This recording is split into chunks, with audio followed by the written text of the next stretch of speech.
Good morning, everyone. It's Kurt Hoppy here, and today we've got a special opportunity to chat with Alec, who I just wrapped up 12 days on the ground in Bali, doing scouting for real investors. So today we're going.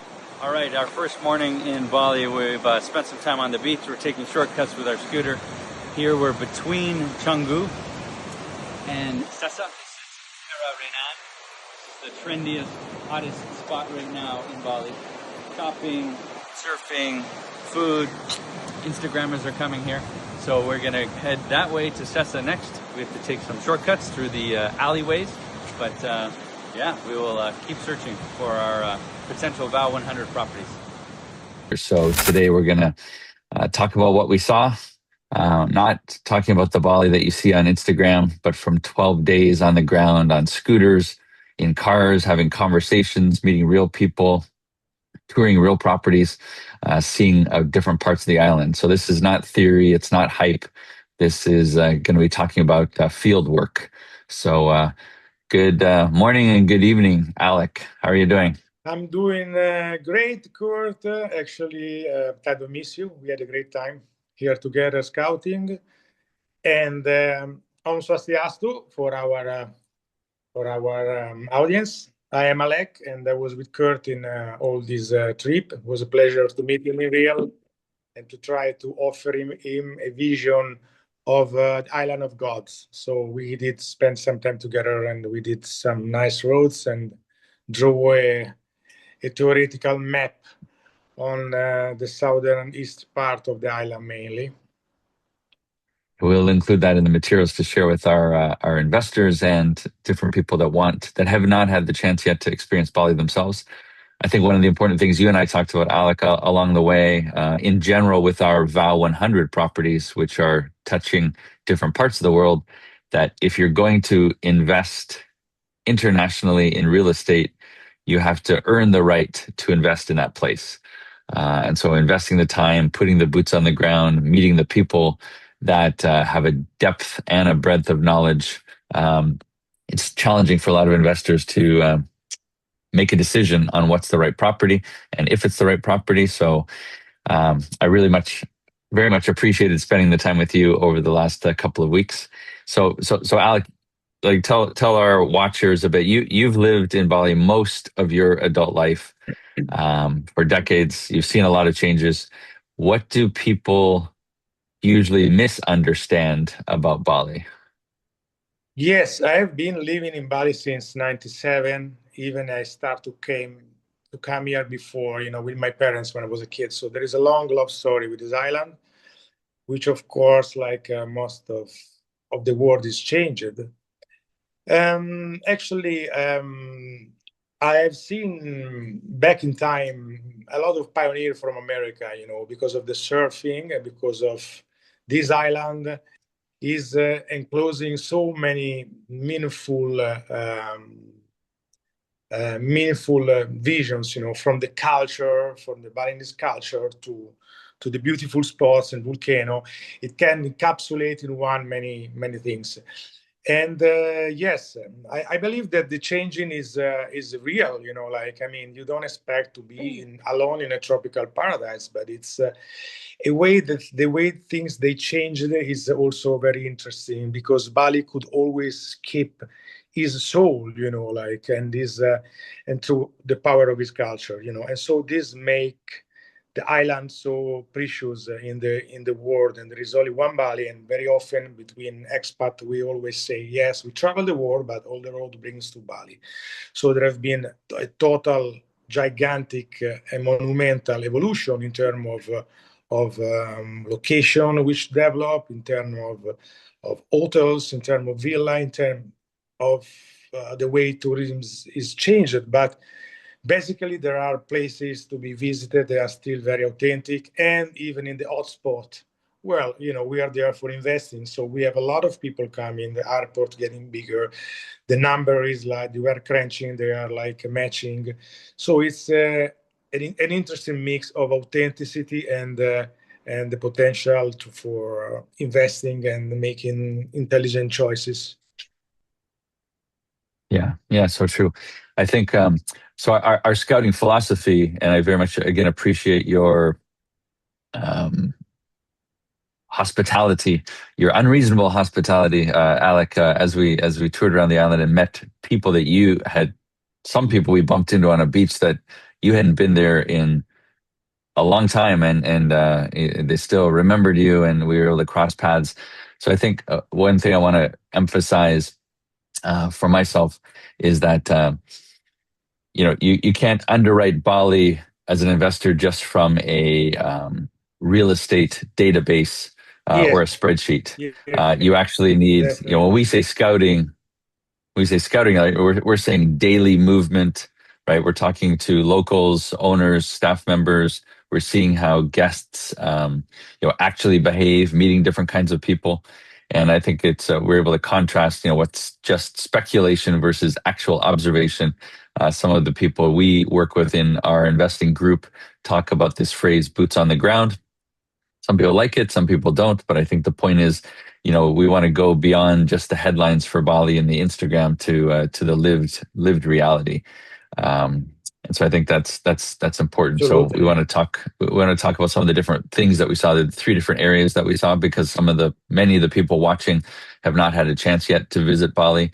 Some people you and I talked about have visited Bali. They had a different expectation. They were a different demographic. They were looking at it in a different way, and they were surprised at some of the density of people and the ages of people and the scooters and things like that. Again, I haven't spent a lot of my life on scooters, as we call them in Bali, so small motorcycles. But I got to see very quickly, the importance of that. So I think let's dive in and say Bali is not just one market, right? And we'll share a map and kind of with some highlights. Um, and so I'm wondering what changes when people actually spend time in Bali. Let's just cover that, and then we'll go into some of the three different areas. But Alec, what changes when people spend time in Bali instead of just like on a 1 week or 2 week trip? People that stay longer, what have you seen? What changes? Well, it's a big change because 2 weeks or 1 week tourist is going to be able only to do things in rush, and then very formal things, very catalog things. He doesn't have the time to jump into to dive deep into the rhythm of Bali, which whatever is frenetic and fast in Canggu or very slow and smooth around the valley of Ubud, whatever is the rhythm, you cannot catch it. You just are like strolling here and there and to to see the what is must have been seen, but you don't put your consciousness in that because you don't have time. Time is what is important. Whatever is super fast or whatever is super slow, you have to live it with the will to understand. And there is a lot to understand in the spot that we passed. There is a lot of nature still beautiful. There are structure that has been made by local local enterprise or foreigner, which are beautiful and stand up among the most incredible structure in the world, like Bamboo Hinda or Pyramid of Chi, all the spot we see. So let's say that the time is necessary to catch the flow. Otherwise, it's gonna be just like swiping a little bit the phone and just be terrified by traffic, which is just a small part, of the Bali experience that can be Hmm. totally digested in a different amount of time, and that it's totally worth to face because the beauty behind those nature and those faces of Balinese people or Indonesian are like hypes much more than the struggle to be in rush or like that kind of stuff. Yeah, yeah, for sure. So let's spend a few minutes. We don't have too much time today, but we can answer questions and provide materials for our investors later. But let's spend a couple minutes talking about the three areas and three identities. So kind of let's talk for a second Yeah, about Canggu, and then even though it's not the yeah, order we saw them, let's talk about Canggu, but then Uluwatu, and then Ubud.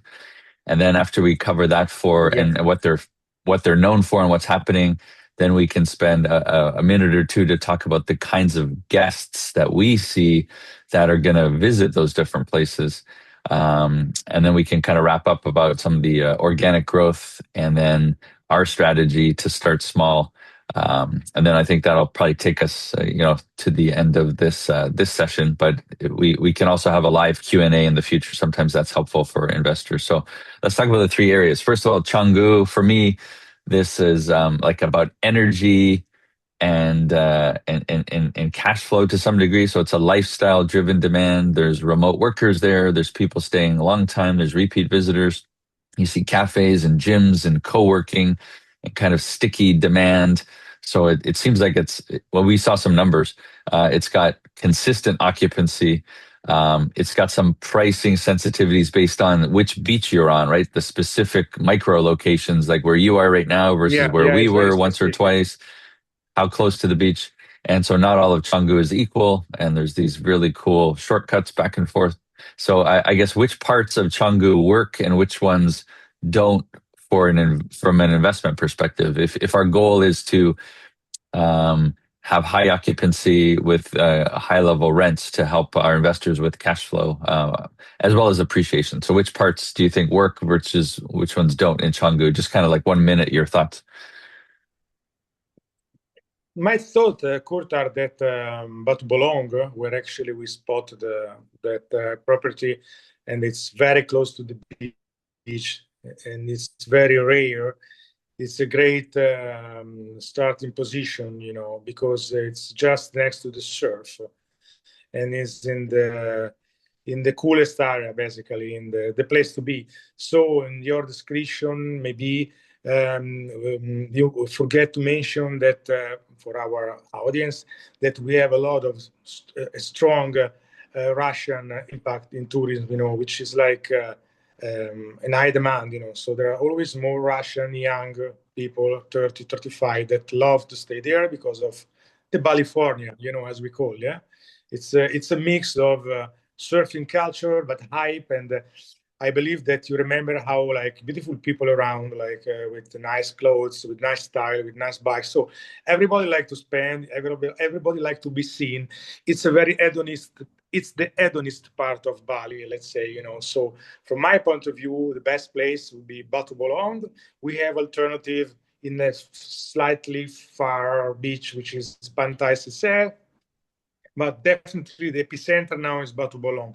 And it will move on the coast like it did before from Kuta to Seminyak to Batu Belig to Berawa. So all the village going progressively, getting far from the airport, it will be slowly, slowly built in this wave that has been consistent for already more than 20 years. Okay.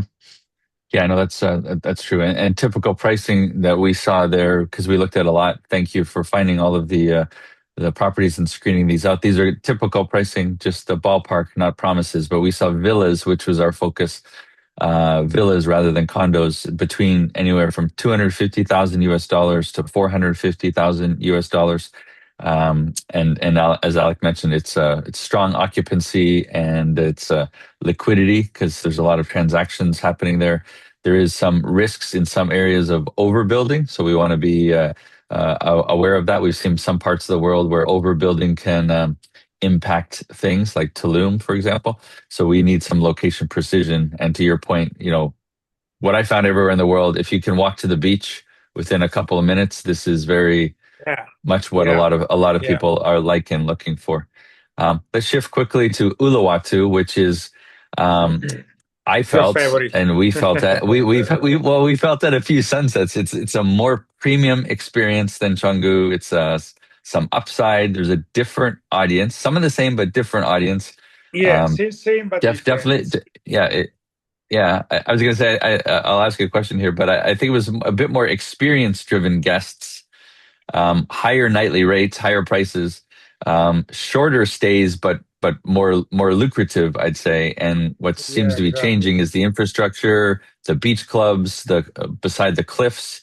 I think investors like it because it feels more. It doesn't feel as dense or frenetic. It's a bit more. There's fewer units, so supply and demand, and it feels more open a bit. but there's some maybe cash flow variability, seasonality, timing. So tell me on for who chooses Uluwatu and why? Upscaled surfer choose Uluwatu. Brazilian, American. I know many of them already many years ago in Padang Padang, Uluwatu. They do surfing contest, and the surf there is a kind of it's a kind of obsession, you know, together with wellness.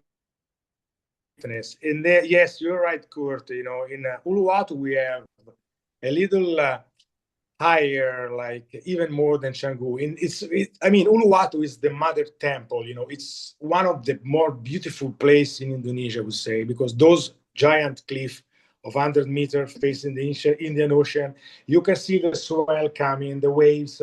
I mean, it's truly magical. You know, it's truly magical for Balinese, and probably the magic the Balinese transmit to the through the dances, through the moves, goes through the expat. Of course, there is a strong expat scene. There is always monthly rental, but of course there are short rental as well. You know, it's a community. You know, it's a community based on the love for surfing as well. A little bit hedonistic, I would say, slightly less than Canggu, and it can be also like. A yoga retreat. It could be, of course, co-living. It could be Mm. many of the things that are trending now in Bali, and Uluwatu is the peak of it, like literally, you know, not only like in a figurative sense, but in a material sense, because it's the top spot of the Bukit, which is the south part of Bali, this dry area of Bali, with still nice jungles and incredible cliff of beaches that we saw together, like Niam Niam or Uluwatu or Padang or Dreamland. I lost you, Kurt. Meanwhile, It's okay. now Yeah, you're you know, I back. just turned Now off. you're back. I turned off my video because your internet was needing a few extra, a bit more bandwidth. Okay, But yeah. yeah, Uluwatu was great, and again, Uluwatu, yes, just and I was very happy. the quality of the I'm not the visual. Let's call it the visual quality of the people, and the way they dress, and it's again more upscale and clearly, and some of the Also, the prices as we sunset saw clubs, you know, these at the places Sunset Clubs. Amazing, on the cliff, you know, they're beautiful. amazing. They are Yeah, not just like places. They're made with architecture. They're made with love. You know, they are something that is very difficult to find. Imagine how can you find in a place a cliff 150-meter tall with such a beautiful structure and beautiful people. I mean, this is Shazam. You know, like yeah, a kind of unique yeah, configuration. exactly. And I'm excited we did not start our search looking for a boutique hotel, but thankfully, thanks to you and your contacts, you know, we found a candidate that's in this area, general area. So we'll come back to that another time. But it's you know, I'm excited about that opportunity we found in that area as well. Let's finish off with Ubud, which is, of course, well, I won't say of course.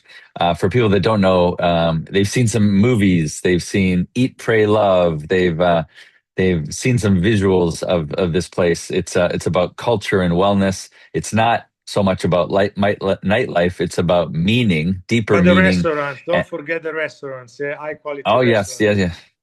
Yeah. Yeah, longer stays though. The again from the investor perspective, so it's an amazing place, like all of Bali. But from an investor lens, it's maybe lower nightly rates, so some longer average stays. We came across some beautiful properties where people from Europe, people from the U.S., both working professionals and semi-retired, newly retired, are staying for months. Sometimes some people renting for years, and so there's this really emotional, much more emotional connection and loyalty vibe in Ubud, Yeah. and Yeah, so exactly. and the Emotional cultural connection. depth. That's the right word. Yeah, so the story and the experience and the cultural depth is different there. So why do people come to Ubud, Alec, and why do they stay there? Of course, they come to Ubud because it's the heart of Bali culture. You know, you won't see in Ubud a mix like of Islam and Hinduism. You will see only pure Hinduism. They have a lot of temple, there are a lot of palace, there are a lot of ceremonies there, and this kind of audience that we have there are interested in understand what Bali people do to be so special. Why are so special? Because Balinese are special because they manage to preserve their culture in hundreds of years. First from the colonies that they were the last to be colonized, and then also from Islam, somehow because for historical reason before Indonesia were mostly Hindu. Anyway, Bali is the core. Bali is the core, and people love experience carve wood carving, mask carving, painting, and then a lot of workshop like hypnosis, breath work, yoga, of course. We can say that is the world capital of wellness. We can say that with mathematical precision. Hmm. Even And sound then, therapy. So it's very, sorry, Kurt. yeah, So, yes, and then among of them, there are places that are also a little bit new age. So there are a projection in the future, or what is this kind of very, very conscious care for the self, that want to expand using different ways. Now we have sound healing of all kind, low vibration, high vibration. We have cacao ceremony. We have all the possible things, crystallotherapy that can involve people in knowing the self in a different way, in a completely different way, which is good to experiment because it's a healthy way to, I believe, to expand the consciousness. And Ubud is the place, I believe, and many people as well as two persons that we met in the property, that it's a good spot to get a better version of yourself. yeah, yeah. Definitely. Again, as we talked about, one of my friends from Austin, here in Austin, Texas, she's a CEO of a company. She's coming with a group of three or four or five other professional women from Austin, Texas, to go for a couple of 1 or 2 weeks to Ubud for yoga retreat and mindfulness. So yeah, it's an interesting place, and it's centrally located in essentially the middle of the island. So from that staging point, you and I went to the northern eastern coast.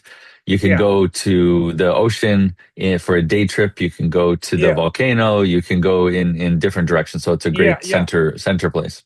Yeah, Yeah. we did some experience with Kurt because from the scooter we switched to the car. So once we reach Booth, we stay a couple of nights there, and then we shoot up to the Tenggalan rice field.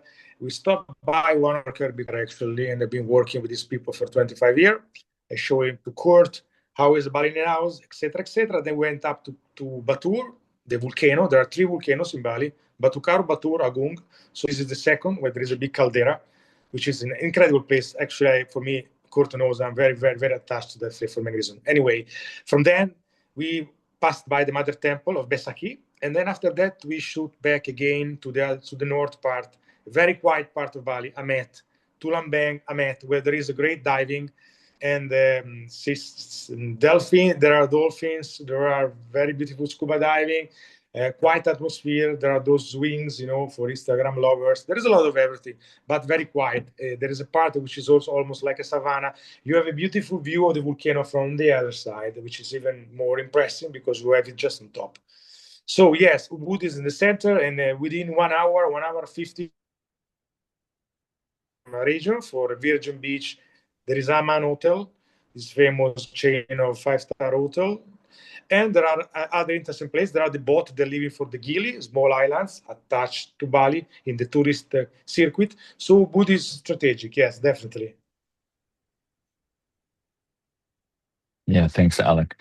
All right, I'm gonna start to bring us to a conclusion here because we're a little bit over time, but there's so much to talk about and experience in Bali. So let me summarize a couple of things. So, as an investment, thanks, Alec, for the background. So we hinted at these different kinds of guests. So in terms of risk reduction, in terms of investment in a place, we love that in Bali, there's multiple guest types, right? So it's not one dimensional at all. There's short stays we talked about, there's long stays, there's nomads that are there because it's still quite affordable, even though it's not as affordable as it used to be. You can find affordable places. So there's digital nomads, there's experienced travelers. So we like that when demand is diversified, the risk for the investors drops down. So it's different than in some parts of the world or some parts of North America. There's like one kind of tenant in a market or seasonal where there's only one season. So we think we've seen a rise in Bali, resilient year after year. Alex been there; he's seen it rising, especially started to accelerate in the last 10 to 12 years when some people started to learn a bit more. So really what we like in terms of that diversification of the people groups is that it's organic growth, not speculation. Prices are rising, but it's because of real demand and real better infrastructure is being put in place. We saw some, construction and improvement, but still trying to keep Bali authentic. So and we're starting to see some places higher development quality. Maybe Alec, this feels like structural growth, not a flip market for sure, but maybe you can mention very briefly if you see any changes about or rumors and changes about a new airport, the improvements to Yeah, the yeah, roads, and actually, and you hinted at some international brands and communities already. yeah, actually, you read my mind because I mean, there is the rumors of a new airport in the north, but I also read an article a couple of days ago. So now we got 26 million passenger Yeah, coming, which is annual visitors. Yeah, yeah, through the airport, through the one airport. Yeah. yeah, yeah. But then I read today that they're going to expand because they have as a threshold, as a target, 42 million. So Wow. yeah, it's quite a lot, So I don't know. They still don't not sure yet if they want to do two airports or just make this airport bigger. For my experience, I think they want to make another airport because this is already big, and I don't know where the space to extend it. So probably they will do another airport in the north, in Ahmed or that part, because there is a lot of demand from all over the world, also a lot of demand from local. So they building new resort, Regent, new Marriott. I was just today walking and passing by in Batu Belik before Canggu, and they are ready to prepare the new Marriott. And then, as we saw, the Anantara, another big project in Sesai. So it's kind of pumping, somehow. Hmm. And they want people with a certain amount of money. They probably will be tired of backpackers soon because they had it for so many years. And Yeah. then, yeah, this is the trend. And we forget to mention also, Kurt, that we are in partnership with Andrea. That is also quite important note to tell to our friends that are following this podcast. 100%. So I think yeah, let's wrap up with that. So I guess to reiterate, this is definitely feeling like structural growth again from one of our advisors that Alec has known for decades, very good friend and someone that's very successful locally that built. We toured his villas down in Seminyak, but we see the structural growth yeah, along the beach to the west and northwest, and we can see Sessa coming right in 6 months, 12 months, years, like you mentioned, a major resort owned by. Some Russian investors, Antara, and you can just see the construction and some of the properties we saw. We know that 1 year from now, and 2 years from now, and 3 years from now, it's going to be better in that area. We can see this Uluwatu Bingen area. We see this coming. So it's not a flip market. No, it's not. And yeah. So, but I think that to wrap up what Alec was alluding to, and what we love about our VOW model, the VOW 100 model, is that we are looking for long-term presence in places. We're looking for local experiences that surface the deep history and the deep stories from a different place and the local people. And having someone like Alec there with long-term presence and to coordinate the team from an operations perspective later is just amazing. And we're so grateful for Alec and for Andrea who's our advisor in the area, who's already successful for decades. So information in Bali moves through people, I think, more than through platforms.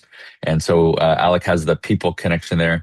And the intent is for us to start small and scale smart. So we're not buying everything at once. We found several potential assets that we're looking at right now. We're going to share those with our investors and the reasons why we think, two or three properties make sense to start with. We want to make sure that the investors can preserve their capital. They can learn, of course, that they want to come experience and visit the place. I already recommended to all three of my children that they've got to get to Bali. They're all in there. Especially one. They're all in their 20s, mid to late 20s. So our strategy there is it's a portfolio strategy. It's not a lottery ticket. Um, we think Bali is for long-term thinkers. It's for lifestyle and yield investors that want return and that people want to learn about a new system. There are some special things in Bali that are not the same as other places, and Alec and Andrea can guide us there. And again, a summary, this is not for spreadsheet-only investors or short-term flippers or people chasing hype. We think Bali, will reward patience and presence and relationships, not shortcuts. So any final words, Alec? We're a little bit over, but any final words that you want to leave with our investors? We'll share materials, we'll share some pictures, and maybe we'll come back and do a live Q&A if we need to. But any final words for now? The final words is that I'm also grateful for the time we spent together and the opportunity to show to our friends a place that undeniably I love and that made myself the person I am now. I learned a lot from Balinese, the art, the culture, and through their experience and through their knowledge, I managed to make my brand. So I'm always grateful to Bali, and it would be amazing for me to help Valve to share such a unique spot in Southeast Asia that could be the starting path for a different sort of mission of Valve in Asia. So expand, especially for American people that might think that Bali is very far, but it is not. Like I think it's much closer than what they think, and it's going to be even more close to their heart once they will embrace the culture and the vibes. Yeah, yeah. Well said. So we'll share some information with people. Thank you, Alec, for your time, My both in the pleasure. last 2 weeks and all the kilometers we drove and the adventures that we We had. should do more scouting We'll together, Kurt. We should I do more agree. scouting together. I really I enjoy it. agree. I've got a call coming up today. We talked a bit about some of the places we're looking at in Africa for the VOW 100 portfolio. If anyone wants more information, they can also go to vowinternational.com or soon vowglobal.com to learn a bit more about the portfolio. And if they want to put their own properties into this mix, because we believe in experiences and guided local experiences as technology automates more things. We think people want to go experience places, learn about, and we have a method to teach people and guide people, especially on their first trip. But when they come back, like they certainly will want to come back to Bali. So, thanks, Alec. I'll wrap us up here now, My but pleasure. My pleasure. we'll talk to you soon. Take care, Alec. Bye. Bye bye. Ciao, ciao. Ciao.